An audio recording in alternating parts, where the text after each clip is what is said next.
Well, from a rollicking race along the coast in a Ferrari with the top down, to a quiet exploration of loss, grief, loneliness and isolation.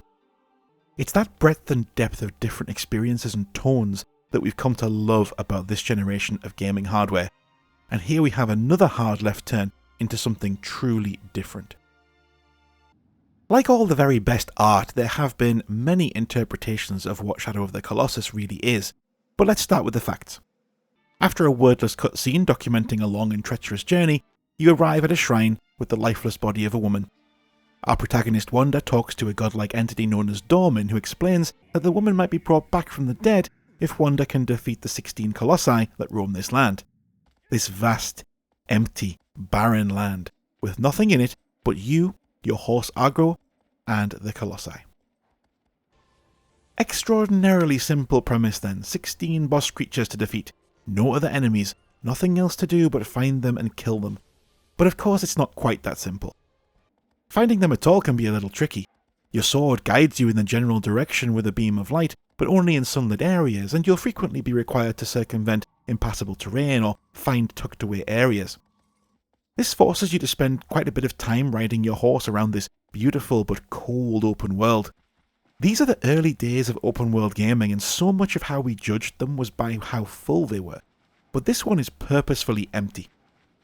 As you hear the wind against the soft, haunting soundtrack, or, at times, silence, you can't help but internalize Wanda's isolation and loneliness. Even having a mission doesn't quite ameliorate the feeling of hopelessness and emptiness that infuses every area of the map, some more than others, with the weather effects also creating stunning views of a landscape shaped by emotion. The Colossi themselves are incredible feats of design, encompassing both boss character and platforming level in one.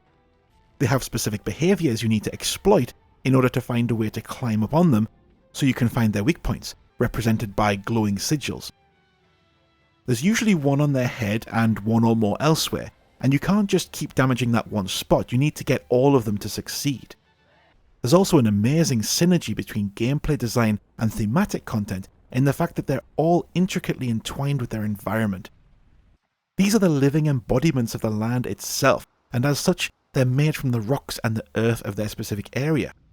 But this also means that you often need to use that environment to make progress. Maybe you need to use this hard rock to smash this Colossus' weapon. Maybe you have to use these tunnels to bait the Colossus into bending down and bringing his little dangly bits closer so you can climb up on them. It's a beautiful thing to experience that kind of design consistency. An artist made this. There's a fantastic variety on offer here too. They're not all stupidly huge. Some of them are the size of a large animal, others are barely bigger than Wanda himself. Some fly in the air, some swim in the water, some burrow through the earth, all of which bring unique gameplay challenges and make every encounter feel fresh. The Colossi also move and react much like a living being would. They'll try to shake you off, they'll shake their head around to send you flying, or they'll turn their arms upside down so you fall. Fortunately, Wanda has quite an incredible grip, which dwindles over time as you cling on for dear life, but recharges when you let go. This leads to a tense risk-reward mechanic as you anticipate moments of calm, where you can stand without holding on. But if the Colossus decides to shake and you're not grabbing a ledge or some fur, you're back on the ground and looking to try again. Through all of this, you'll form an unexpected bond with your horse Agro.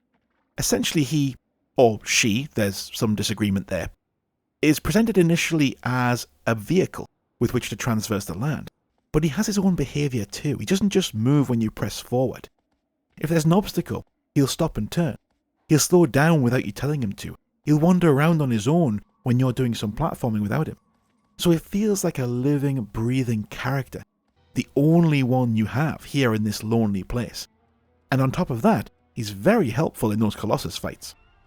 You can use his speed to keep up with the quicker ones. You can shoot arrows while riding, and when you fall, you can call for him and he'll come galloping to the rescue to pick you up and go again.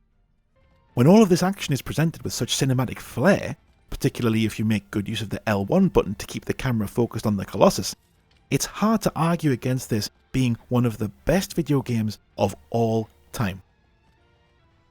But perhaps the thing that sticks with you most in the end is the undertone, the implicit meaning behind this quest. It's a feeling you get each time you're close to slaying a Colossus.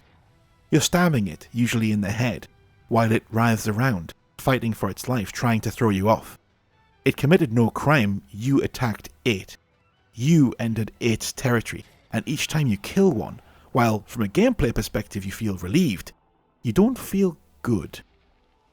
There is a deliberate lack of any sense of triumph.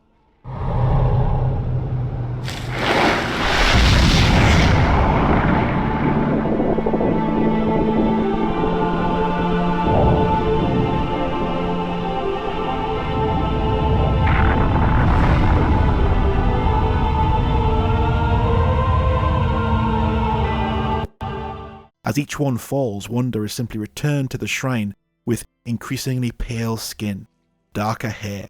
He starts to show visible dark veins. His soul is being drained as he allows his loneliness to turn him into the worst monster in this world.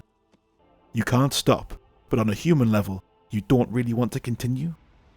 So, without getting into the ending, which you simply must experience for yourself, you are left to ponder. What price, love? What cost is too high to return what is lost? And what value has that love if you lose everything about yourself to recapture it? Shadow of the Colossus does this all over the course of about a 6 to 8 hour runtime, in a far more poetic and beautiful way than The Last of Us Part 2 did nearly 20 years later, over its roughly 8 billion hour runtime. I've not played the remake of this, and actually I don't think I want to. But as this game essentially sets the original hardware on fire to barely reach 20 frames a second, I do recommend playing the PS3 remaster if you can.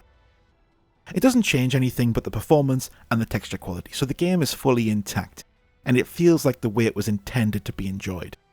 But in whichever way, this is perhaps the most unmissable experience in the history of gaming.